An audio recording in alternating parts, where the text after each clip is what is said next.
We're getting into tricky treat times. That's right. Getting close. It's going to be next week. What? We're getting close. Best time Close of to this year. finale.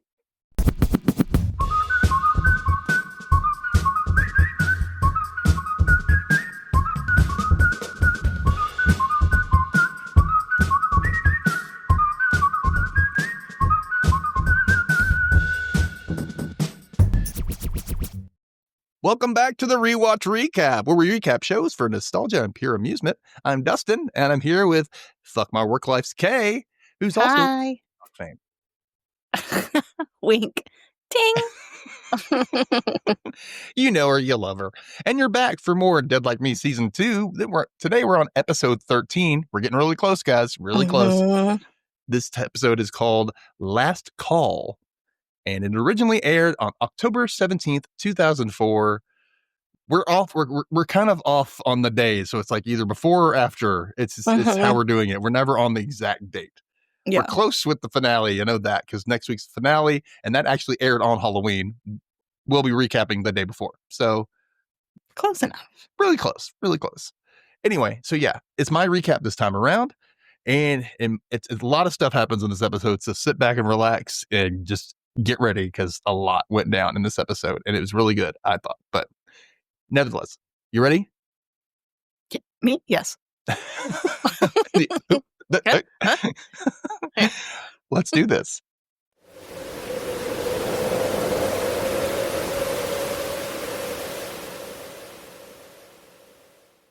Previously on, which, by the way, this is the very first time in a long time we've had a previously on in an episode. Yeah, they actually did the previously on. Which was interesting. And basically it's everyone who met Ray Summers did not like him, except Daisy, and even that was questionable.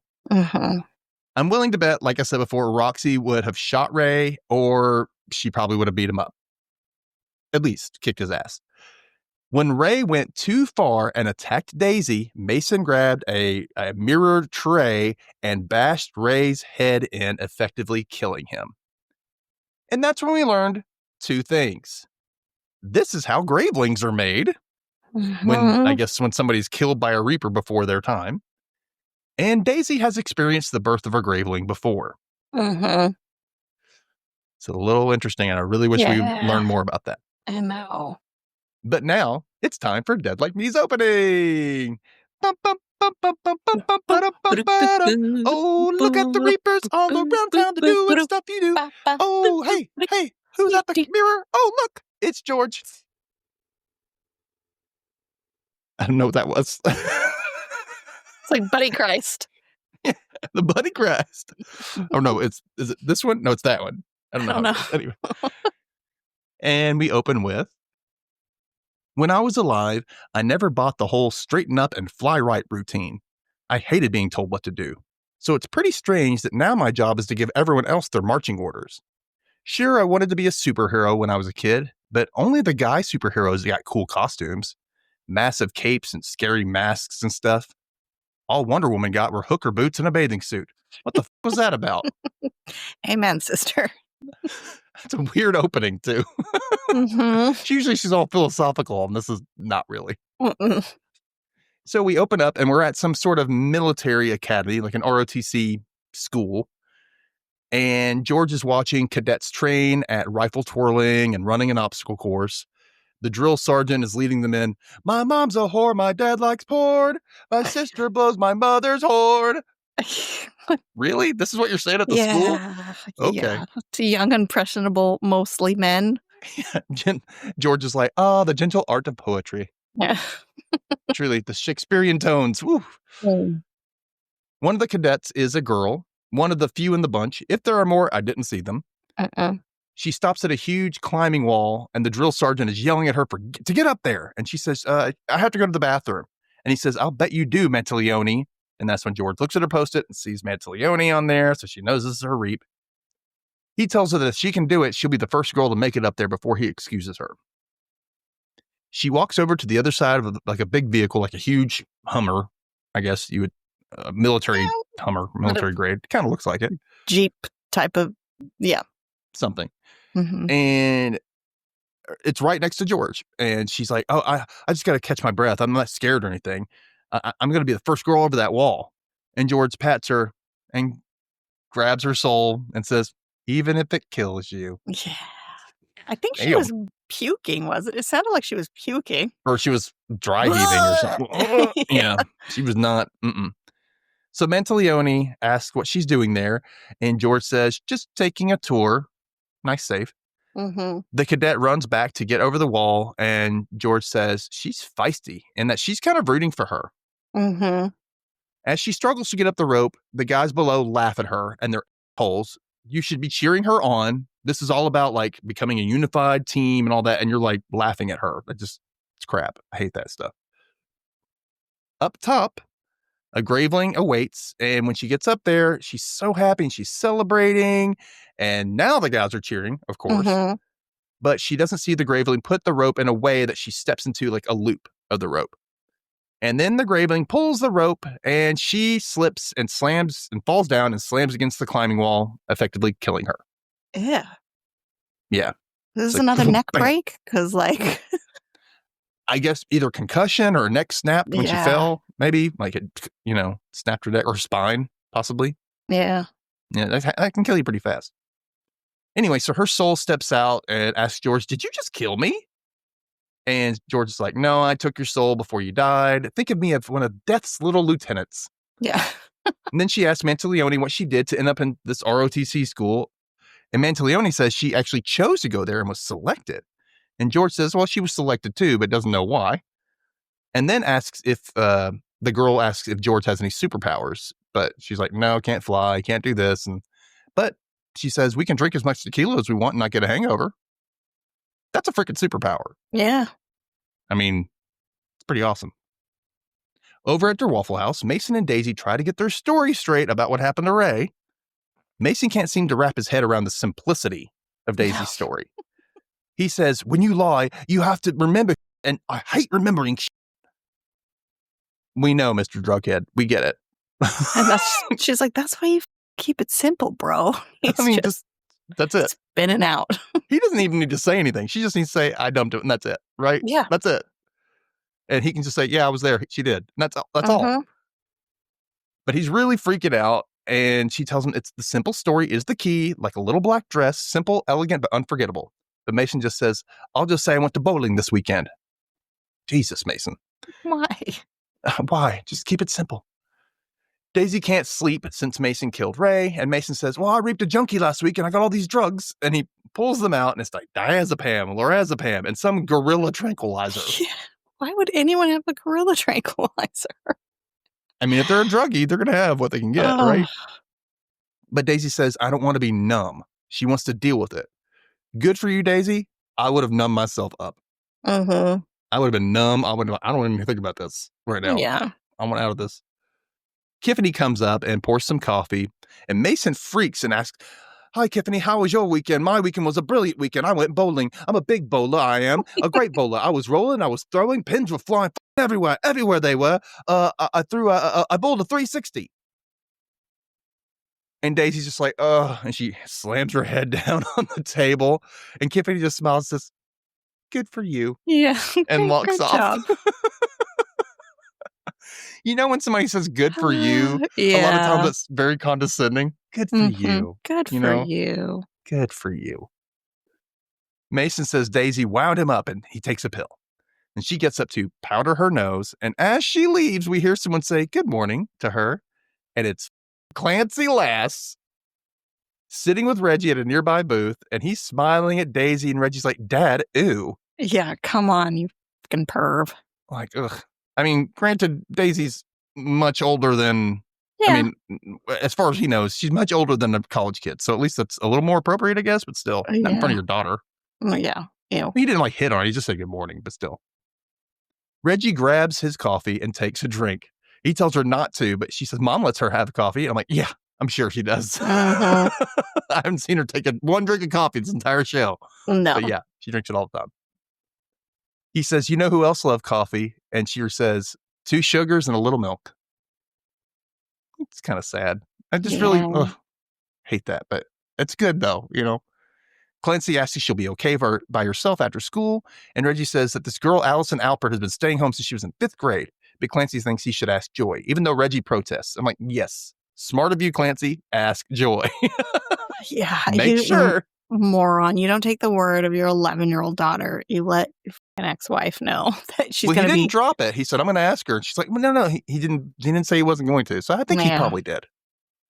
I think he did. Because if you think about it, she handled herself well a few weeks back with the babysitter, and she was alone, and she heard something scary. She called the police. She did the right thing. She thought somebody was in the house. So, I mean, I think she can handle herself. Well, can't she? We'll see.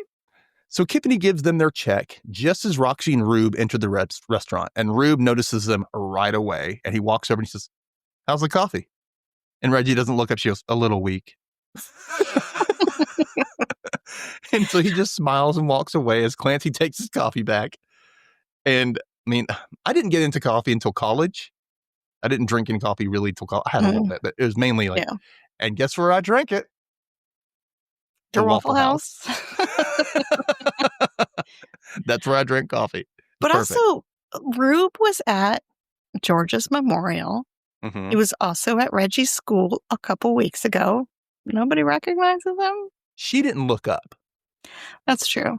Clancy was too busy hugging his maybe gay lover, which we didn't. Yeah. So, there wasn't a lot of noticing. Plus, I think Reapers are naturally go a little unnoticed. When they don't make themselves known to people, they're just kind of there. I think they're kind of like, you don't really notice. You know what I'm saying? Like, I think that's what the whole periphery thing. Anyway, so Rube tells Roxy and Mason that they need to move tables, but he doesn't tell them why. And just that he wants natural light today. So they move to a 4-top table, not a booth. And Roxy asks where Mason, where Daisy is. And Mason freaks out and says, how should I know where she is? Back the f up, Roxy. Jesus Christ. He's not playing it cool anymore. He's not. He needs to shut the f up. Calm down. Rube asks, and Mason says she's in the bathroom. And then Roxy asks about this Ray guy Daisy's been seeing. She says, is that dead and buried? And Mason spits his coffee out all over Rube. Of course, now Rube's pissed at Mason for ruining his favorite jeans and his favorite shirt. I kind of want to see Rube smack the hell out of Mason. Yeah. Yeah. I don't know why. I think you said Racing in the last episode at one point. I think I did too. That's his name now. Well, all the R names around his name, it's kind of messes me up. Yeah. So Rube, he sees George and he frantically waves her over, and she just narrowly misses Clancy and Reggie. Like literally they pass by each other, not looking, thankfully. But she comes in and she's wearing this like really cute lavender suit. Yeah, it's very, very early aughts. Very early aughts, but it's cute. It looks cute on her. And if you're taking the time period into account, it looks great. I think it's cute. It's cute, but also her midriff is showing, which does not work. Yeah, that's a little too much. I did think that. I was like, well, you could see, I would think you should have at least a camisole or something underneath it, yeah. But anyway, whatever. And her white patent leather shoes. So early aughts. Well, So Rube asks about her reap, and Roxy asks if it was another young one, and she says, yeah, reaping a winner makes me feel like a loser, even though I'm not a loser, just alone and dead. Poor George. Hugs for her. Yeah. George asks if any of them have served in the military, but Rube says no, and Roxy says, I think Daisy serviced the army. And Mason says, he says, I don't care for that kind of joke. You are that kind of joke. That was a good one, Roxy. Yeah. And then she also goes, what are you, Daisy's defender now? And he says, I've always been Daisy's defender. And Rube looks at Mason because he knows something's up. He just kind of goes, what's this about? Not good. And George says, Daisy is in trouble, with Mason freaking out and says, she didn't do whatever you said she did. And now Roxy's noticing. I'm like, Mason, calm down, dude. Calm yourself, bro. Shut up. At least he's always kind of like weird and high strung, so it's not super out of character, but he's definitely not playing it cool. Yeah, he's going a little overboard. So Daisy comes back, and Rube makes Mason give her his chair. And Mason rants about being in a bowling league, and Rube hands out Post-its. However, Mason's is different. Everyone else got their usual yellow Post-its, and Mason got a purple Post-it.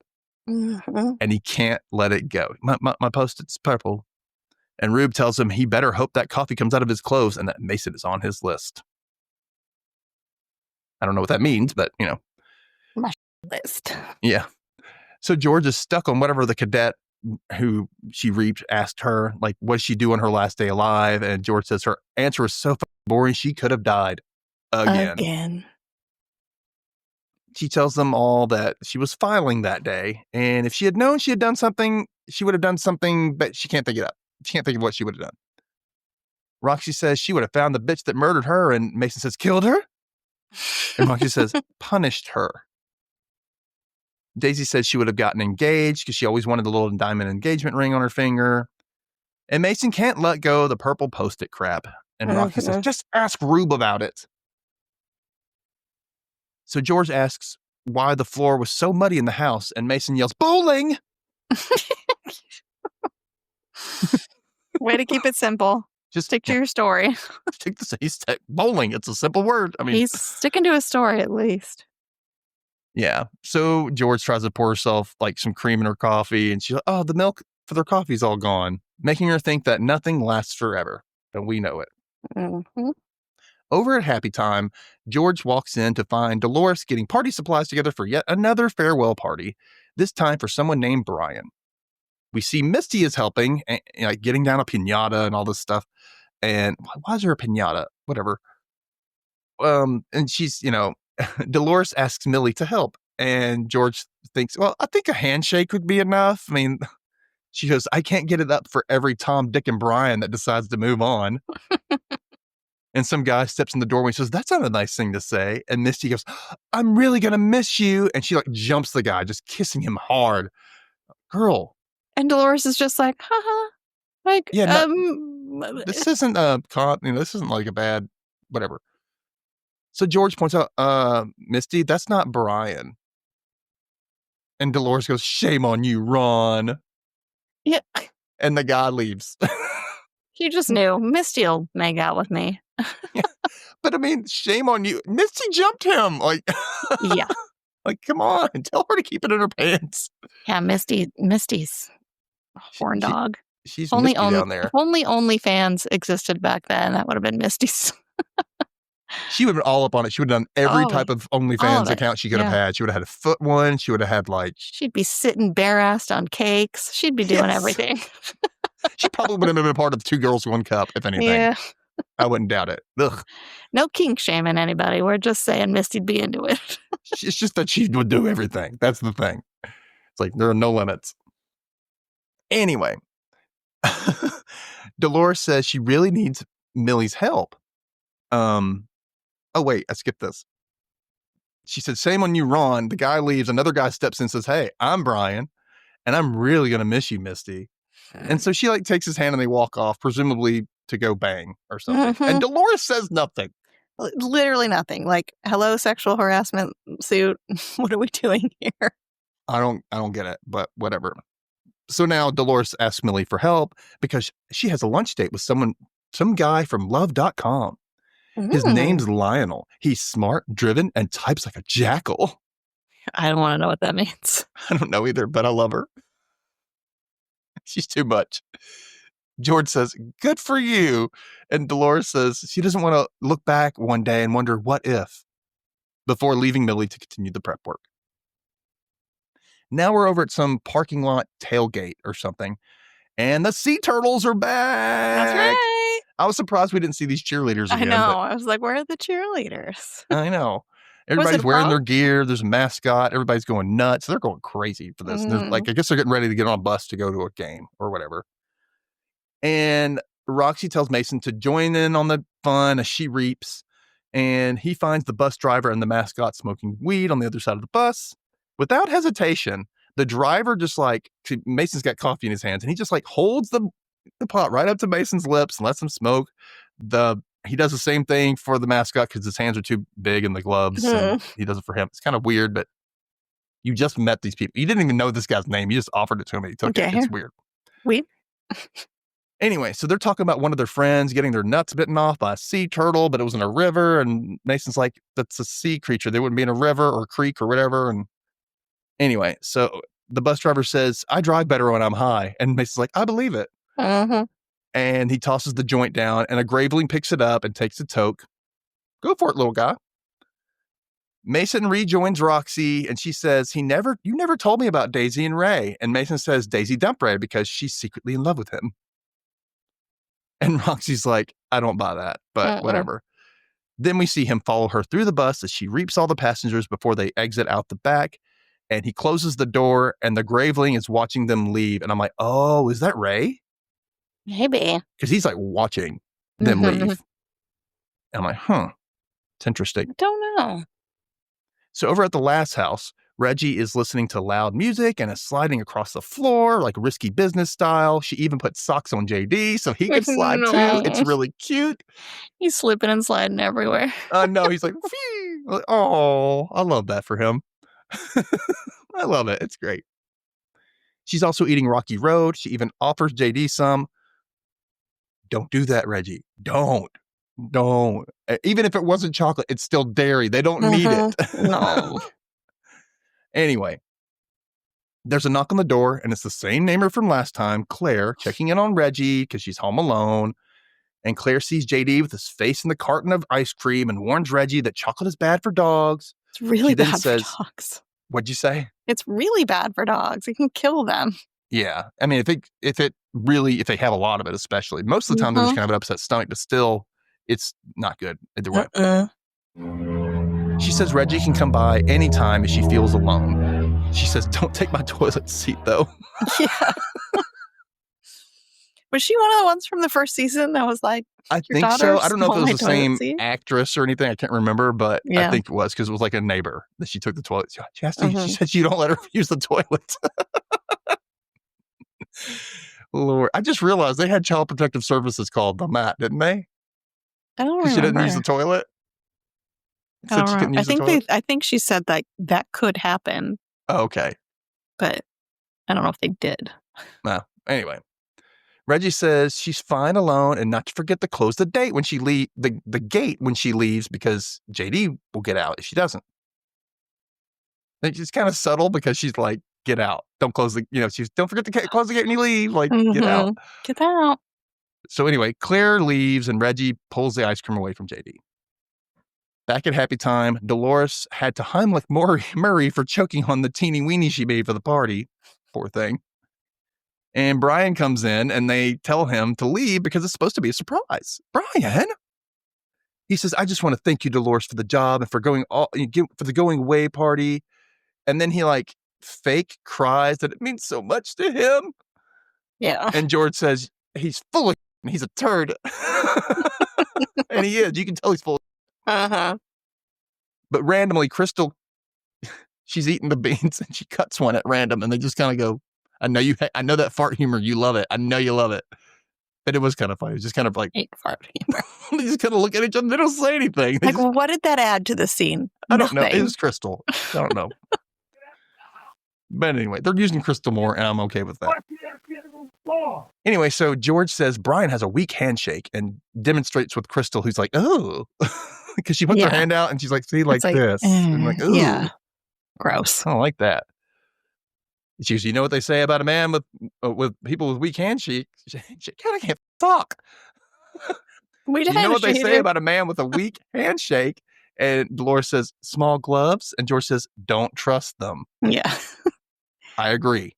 Totally agree. But you could also have a weak handshake with big hands. I don't understand the small gloves comment. I know. I don't. Yeah. Small gloves. I had this guy. I was like, oh, this guy I had a crush on, kind of. And he came over and he shook my hand and I put my hand out and he grabbed it, but like didn't like. He just kind of put his hand around my hand and moved with my hand. It was all weak and just like a dead fish. And I was like, weird. I don't like this. Like, we're done. I don't like you anymore.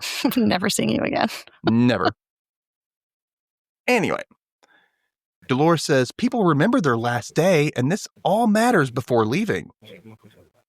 Then Crystal shakes Millie's hand for real, and George is like, oh, nice, firm, dry, you know? Mm-hmm. I don't know about you, but I was surprised by that. I thought it was going to be at least clammy. Yeah, she seems like she'd be clammy. Yeah. Over at their Waffle House, Mason bugs Tiffany to read his palm because George says she's psychotic. She doesn't miss a beat, though. She's like, I'm not psychic. I'm not psychic. And I won't be touching your dirty ass hands. I know. You gross. I won't do anything with you. He says, I'll pay you $10. And Tiffany's like, you only have $2 in your pocket. As he pulls out $2. He's like, oh psychic. My God, I cannot believe this. This is crazy. It's weird. Yeah, I love this development psychic. For Tiffany, like right at the end. It's like, man. Yeah. We could have had this the whole time. Come on. No. It's like they really wanted to make somebody psychic on this show. Right. Like it didn't work for Angelo, but, maybe the Tiffany. Maybe an established character. What? Mm-hmm.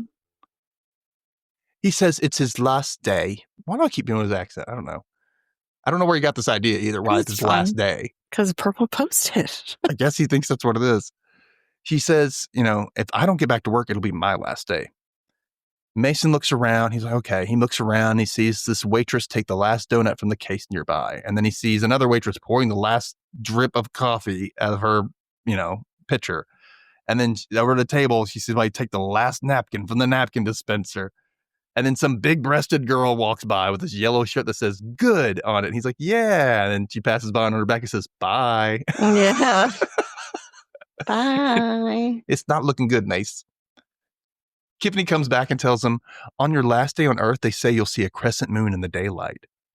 But then she says, it's a clear day. It's fine. There's nothing in the sky. And he's like, okay. It makes him feel a little better. And then he turns around and looks down and he sees that he has bitten his cookie into the shape of a crescent. Mm-hmm. A pale crescent. Run, Mason. Run. Yeah. At the Reaper house, Daisy sits alone in the dining room, at the dining room table, reading a magazine when Roxy bangs on the door as police. She says she's there on police business and shows Daisy the file that she has on Ray. His rap sheet has fraud and assault and apparently a bad haircut. Daisy says, he's gone. Who cares? And it turns out he was reported missing from work.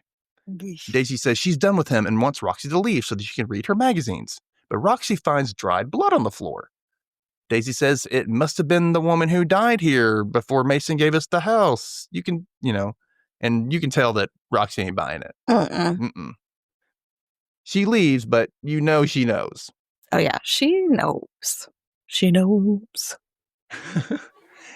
Back at Happy Time, everyone is wearing little plastic cowboy hats. It's really freaking cute. It's a little Western theme. It's cute. The little hats are cute. Yeah. Dolores says it's time to start the party. And Missy's like, I'll tell Pat. She goes, I'll tell Brian there's a package waiting for him to unwrap. Oh, God, Misty. Keep it in your pants, girl. So Dolores says, Billy, why don't you go get him? Yeah. Mm-mm. And the second that George walks out that door, she looks over and she sees Brian. He's like right outside the door. Yeah. Taking Dolores's wallet, either taking the wallet or about to take money out of it. One of the two. And he tries to deny it. He's like, I was looking for a pen. And she calls him out and he points out, hey, look, a pterodactyl. And she's pissed that she even looks. Yeah. Like, why did I look? It's reflex. But she's like, damn it, did I just look? It happens. A chase ensues with George like jumping off a cubicle wall and tackling Brian to the ground. He's like, man down. The party comes out and George points at Dolores, points out to her that Brian has her wallet. And George is, she's seriously physically strong in this. Like she is kicking his ass. Yeah. No, she's like stepping on his chest. You want to feel rib crack, Brian? Mm-hmm. Like, damn. Yeah, she's good. You don't mess with her, Dolores. What? You don't mess with her, Dolores. No, you don't. You do not mess with Dolores. She was like, she trusted you. And this is how you repay her. He pops up and says, I'm diabetic. And everybody goes, oh. And she's like, so the hell what? Yeah. Yeah. Way to deflect, right? And he's just like, oh. No. He tried. So she's like, Dolores, can I? And she goes, yes, but watch the language. So she kicks Brian out and says, you think you know someone? And Dolores agrees that they didn't know that he was diabetic or they would have had a special cake. But he was stealing your wallet, lady. Dolores, come on, girl, priorities. She's losing it. Yeah. We cut really quick over to the last house, and poor JD is sick from the ice cream. And he's like, on the ground. She's like, I know. I'm sorry about your tummy aches. And then he throws up on the living room floor. And then Reggie freaks out to take him outside. And she's a little harsh with him. Like it's his fault that he ate this. Oh, Mom's going to be mad. And it's like, you gave him the ice cream, you dumb. God, get outside, JD. God. I'm like, yeah, you did this. Mm-hmm. Don't get mad at him. We go to some random yard. There's a quick scene. I don't really go. Mason's having some weird yard sale. He sells a sickle to some woman.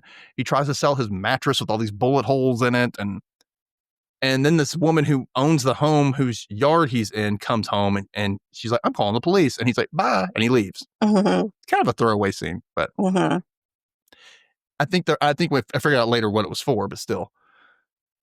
Oh, we're back at Happy Time. The cake is passed around, and Dolores is mad that she slaved away all night for that PRICK. Not to mention, she says Murray helped, and I'm worried about that cake now. Like, me and Murray made that cake. We slaved over this all night. That's what she said. I'm like, what the hell did Murray do? What did he do? I'm like, he needed hair in this. Yeah. I'm like, She laments that one day she'll be baking a cake with Millie's name on it. But George says, oh, I don't know. Because she's going to be there for a while. Mm-hmm. Well, she's got to leave eventually because they're going to be like, this hasn't aged at all. She ages like, wow, damn, you look good.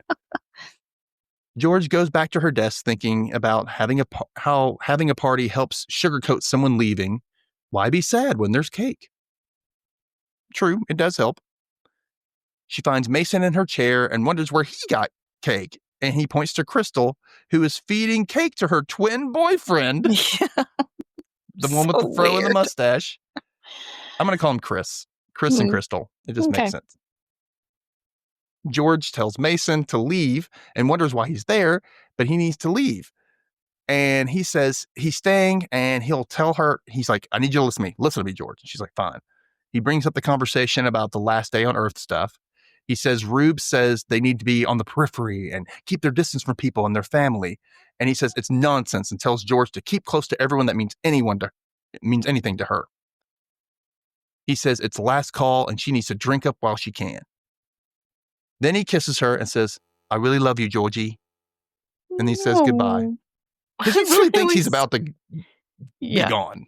He thinks he's moving on. We cut away briefly to Mason buying something, presumably drugs, from some guy in the Der Waffle House parking lot. It's just really quick. I'm like, what is he getting? Then we see George get on the elevator at the end of the day, thinking about what Mason said, and she said she's going to check on her family. Mm-hmm. Meanwhile, we see Reggie at the same time is out in the streets walking around looking for JD, who must have gotten out at some point, which I'm mad about. At the Reaper house, Daisy yells she's not home when Mason knocks, but he says, I can hear you. And she's like, it's the voices in your head. It's not me. He's like, well, that's true. There's voices there, but that's you. So he enters and she tells him Roxy's figured it all out. She says they must have let out some sort of evil. And he tells her, I did it. You didn't. Mm-hmm. I did this. Then he gives her a diamond engagement ring because earlier she said she wanted one, which is, I guess, what he was buying in the parking lot. Yeah. And what he was selling all that stuff for was to buy this. So she thinks he's mocking her. And he's like, he isn't. He says it's a token from his heart. And it's so freaking sweet. It's so sweet. It is a really sweet scene because she's really sad and really like depressed and freaked out. And he's really trying to help in a way, And anyway, she says she's not that girl anymore. She won't get married. She won't grow old with anyone. And she kind of rejects the ring. She says, I can't take the ring. And he's like, well, I'm not going to take it back. Sorry. Mm-hmm. So she asks him to leave, and he does. we go back over to the last house, and George has shown up, and she is behind a tree. She's watching Reggie as she looks for JD and thinks about how her little sister is growing up and moving on, which she finds oddly comforting. Mm-hmm. She looks over to see Charlie, the pet Reaper kid. Yeah. And she's like, what are you doing here? He says, working. And she figures out why. She says, no, you can't. Please don't. She looks over. There's a car. People are crowded around it like something went on. And she goes, I'll give you money. Just don't do this. Please don't do this. And he says, it's too late. And we look over to see Reggie in the street looking over at the car as JD runs up. And you're like, oh, but he runs right through her. Yeah. And it really sucks that the first time we see an animal spirit, it's freaking JD. I know. And a sweet dog. And then you dead like me for this. Sorry. I boo-hooed. I'm getting teary-eyed now. He runs off with Charlie, and George blames herself for this. This is really hitting home for me because my dog's getting really close to crossing that rainbow bridge, and I mean, I was sobbing when I was watching this. Anyway. Over at the Waffle House, Mason looks at his purple Post-it, and he keeps looking at it. He kind of dips it in the coffee and stuff, and anyway, so he's kind of ready to go, and he pulls out a big wad of money and leaves it for Tiffany. Good on you, sir, for that. I mean, he could have flattened it all out, but he still left the money, which is fine. And he leaves. And at the Reaper house, George comes home. She's sad that her family's dog died, and Daisy's like, you don't have a dog. You don't have a family. She's like, shut up, Daisy. Yeah. And Daisy's like, I'm sorry. I gone through my stuff. And George says, it's all my fault. And Daisy says, I don't think it is. And they go in, she follows her into the kitchen, and a graveling jumps in the window outside, and Daisy yells, go away, Ray, go away. And then she basically explains how Mason killed Ray without a Post-it, and everything has gone wrong today because of her, and she's sorry about the dog because it's all her fault. Mm-hmm. They're all taking blame for stuff. Mm-hmm. We cut back over to the last house, and we see Clancy is holding Reggie as she cries and looking at a picture of JD. And he asks what he can do for her. He's like, you want ice cream? I'm like, she doesn't want ice cream right now. That was the last thing she wants. He didn't know, but. And she says, I just want mom. And another time I started to cry because I want mom. Yeah. You know? She says, mom's going to kill me. And Clancy's like, no, she won't. It's not your fault. And Reggie said, you're right. It's Claire's fault for leaving the gate open. And Claire. Clancy goes, I'm going to kill her. Before hugging her close, and suddenly I am less annoyed by Clancy Lass. I know. He was a good dad in this moment. Yeah, I was like, thank you for not being you, your typical self. Now we're over at a lake. Mason emerges from the bushes in the woods or whatever, and some guy is on the bank, greets him warmly, like instantly. He's like, hi, how you doing, friend? You want some food? Like, what the hell are we? What utopia are we in? Right. Like, this is awesome. Thanks. This guy on ecstasy? Like should you be out here alone, sir? Yeah. So the guy says, the second rule of backpacking, always bring enough for a friend. And Mason's like, well, what's the first rule? And the guy says, that you make a new friend. Aww. And he introduces himself as Brett Tenenbaum, which is Mason's Reap. They have a nice conversation about being outdoors, and they hear wolves in the distance, and Mason asks, are you scared of wild animals or anything? And Brett's like, no. And Mason's like, are you scared of anything? And Brett says, swimming at night because it's spooky. Mm-hmm. And so Mason says, if it was your last day on Earth, what would you say if I said it was your last day on Earth? And Brett's like, that's a weird question. He goes, what would you say? He says, well, basically I'd be doing exactly what I did today, fishing, hanging out in nature, And Mason says, it's your last day on Earth. And Brett stands up, grabs his hatchet, and what are you talking about? Yeah, some weird guy comes out of the bushes and tells you it's your last day on Earth. Serial killer. Yeah. But Mason says, it's okay. It's my last day, too. I don't think that makes it okay. Yeah. That sounds like a murder-suicide situation. That's what it sounds like right now. Back at their Waffle House, Tiffany pours Roxy some more coffee and then narks on Mason for doing something lewd with a perfectly innocent coconut cake. Yeah, what did he do? What did he do to lewd? He probably did some kind of, he probably did this with it or, maybe finger banged it, So Roxy says, oh, I'll take care of it. And Tiffany says, you know what they say, you don't get to pick your family. She walks off and kind of leaves Roxy like thinking. Another moment. Back at the lake, it's now nighttime, and Mason has spilled the beans about his Post-it saying Brett is going to die.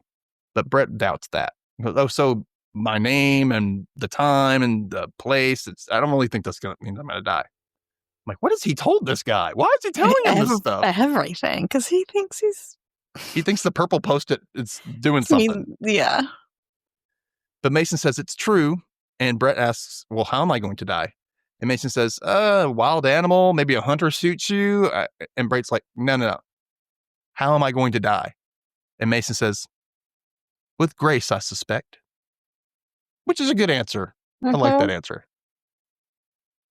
Mason reaches out and strokes Brett's arm, taking his soul. And Brett's like, what did you just do? They often don't even really notice. You notice that? They'll feel it, or they'll come up from behind them and touch them, and somebody will go, huh, what was that? Like they didn't actually feel them. Like I wonder if they kind of like get like, sometimes you just get like a chill. Like, ooh. Yeah. If you're not watching for it, you don't know what's happening. You're like, what's that? But if somebody like goes like this. Somebody comes right at you. You're like, you get a chill. Yeah. What'd you do? I'll be like, uh-oh. Now I would be like, uh-oh. Yeah. I'm about After you told me it's my last day on Earth.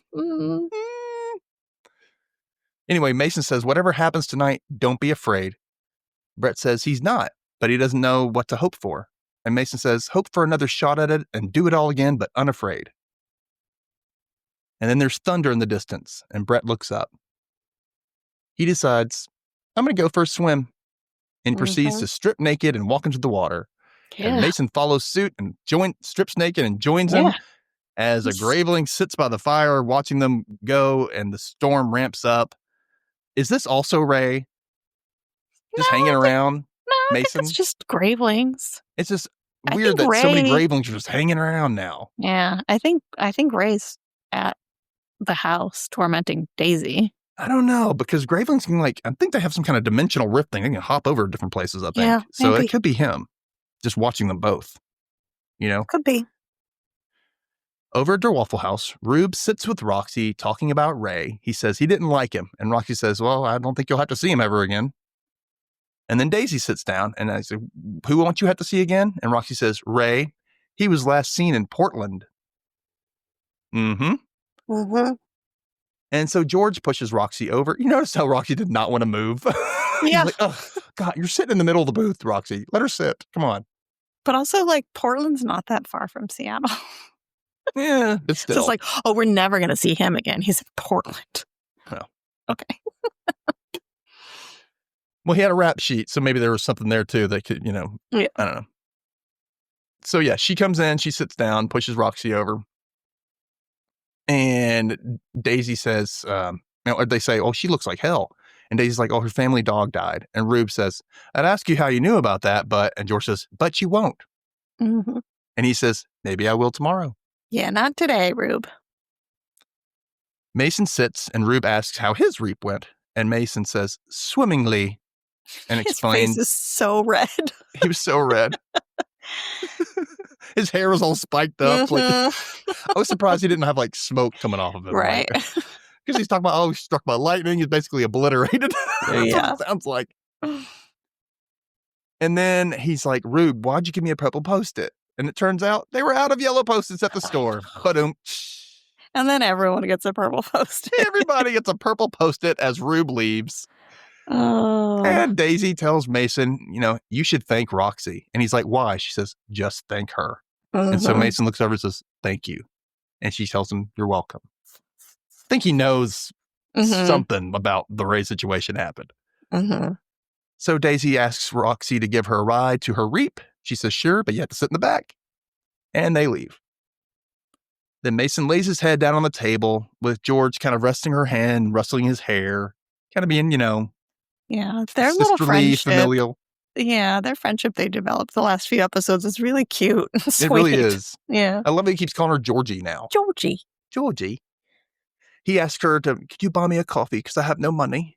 She says, no problem. Then he's like, I don't have a place to stay. She goes, no problem. He goes, I don't know how long I'll be there. She goes, I kind of figured. Yeah. Because that's what you do for family. Yeah. Because they're family now. They're family. Then we get our closing quote. So maybe we don't know what the exact sign will be that tells us we're moving on, but there will be a last reap. We see Daisy trying on the ring that Mason gave her. Stop noticing. That's what Rube says. That's how you survive. But Mason's right. What Rube says is bullshit. You should get close to everything you care about. Things come and go. We see Clancy leaving the house and he sees the gate is open. He's kind of like, and he closes the gate behind him. People come and go. And maybe some of us learn to stop caring about it. Mason's sitting in Brett's boat, fishing alone in the lake. But I keep reaching out, even though my hand keeps getting slapped away. We see George leaving a box on the stoop of the last house. When my sister was little, she used to close her eyes every time she wanted to hide. She thought that'd make her disappear.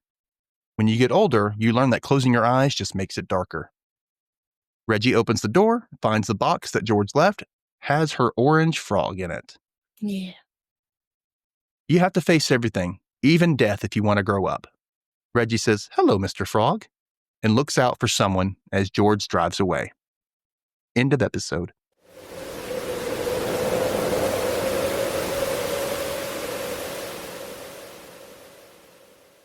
It's a good one. Very good episode. Very good. So, on to our rankings. Our funny moments or lines in this episode. Kay, what you got for me? We covered all of mine, basically. The whole, like, oh, do you have superpowers? She's like, no, but we can drink as much tequila as we want without getting hungover. And the girl's like, that's pretty cool. It's pretty cool. It is. It's That's cool. pretty cool. I like, there's a moment where at the very beginning and they're sitting at the new table and Rube asks Mason, hitting the bottle early today? And Mason says, he has coffee. And Rube says, Irish? Mason says, I'm English. I'm English, yeah. Okay. That was a good one. And then the line about Daisy servicing the army. That's a good singer. That was perfect. Roxy asks why she has multiple Post-its, and Rube says affirmative action, and she says hardy har har. Mm-hmm. That was actually a good one too. And my last one is when George kicks out Brian, "Get the F out of here before I kick your effing A again." Yeah. She's trying to keep it clean for Dolores. Yeah. Yeah, and the other one I had was like, I didn't know he was diabetic. I would have made him a special cake. Oh my God. Dolores. Oh, Dolores. Oh, no. Okay. Our best characters for this episode. I have multiples. So I have a couple. You go first. I can't remember why. Or I can go first. Either way. Yeah, you go first. Well, first off, I had Brett, Mason's Reap, for living how he wanted every day, for facing his fears and death with grace and a nice. Yeah. He had a very nice behind, and it also inspired us to see Mason's tush too. Yeah, Mason's got a cute little booty. He's got a cute little skinny booty. It's a win on both, you know. Also, I have Roxy for choosing family and covering for Daisy and Mason. And my honorable mention is surprisingly Clancy for saying, "I'm going to kill her" about Claire for leaving that gate open. I remember now. Okay. I have George. I have two. I have George for taking down Brian when she sees him stealing Dolores' thing. She didn't hesitate. She was jumping over desks. Yeah. I had her in there at first and I was like, I have too many. So I liked that. And then I also had Roxy for taking care of the Ray situation, or at least as far as her work and shit's at least concerned. covering for them. Yeah. Yeah. Yeah. She was awesome for that. Okay. Our worst character in this episode, Claire. Yep. I also have Claire for leaving the gate open. Cute Claire. She asked you to close it and you didn't close it. I think she did it out of spite because she didn't like the dog. Because the dog poops on her nasturtiums. You know what I would have done? I would have taken all my I would not even go on the toilet. I would just gone right to her damn, go ahead. This help you? This make up for what you did to my dog yet? Well, poor Dee. Ugh. Okay. episode rankings from 0 to 5 Gravelings. What would you give this episode and why? I gave this one a 4. Okay. Why'd you give it a 4? I liked Mason's whole storyline where, he thinks he's leaving, so he's selling all his shit. He's telling everyone he loves them, doing all these grand gestures. And it was really just because they ran out of yellow post-it notes. But I thought that whole thing was funny and just kind of sort of the wrapping up of the Ray story, at least as far as we know. Yeah, I just thought it was good. I didn't like that JD died. I didn't like that at all, but I understood the purpose. I get it. Yeah. I gave it a 5. I give it a 5 out of 5. Ooh. So, because for me, it was a home run, this episode. There was a lot of good story, a lot of character development, good, life lesson type things happening. None of the main characters really had a bad story, right? Yeah. And the plot and the scripts have definitely gotten better in this season as it's gone on. So at first it was like, what the hell? And of course we're getting toward the end and you're like, it's gotten better again. Yeah, but, bittersweet. Yeah. Oh, well, what'd you think, rewatchers? Did you give it a 4? Did you give it a 5? Did you give it a 3, 2, 1? Let us know. Give us some comments. Rate, review, subscribe, tell your friends. Follow us on TikTok. Find our stuff in the show notes. You can follow me or Kay and let us know. Come back next week because next week it's Halloween week. Woohoo! Yes, we got the final 2 episodes of Dead Like Me coming up. So get ready for that, guys. And we'll see you again next week. Or, yeah, that. Yeah. See you. We won't see you. You'll see us or hear us. Yeah. Whatever. We'll know you're there. Happy reaping, everyone. Bye. Bye.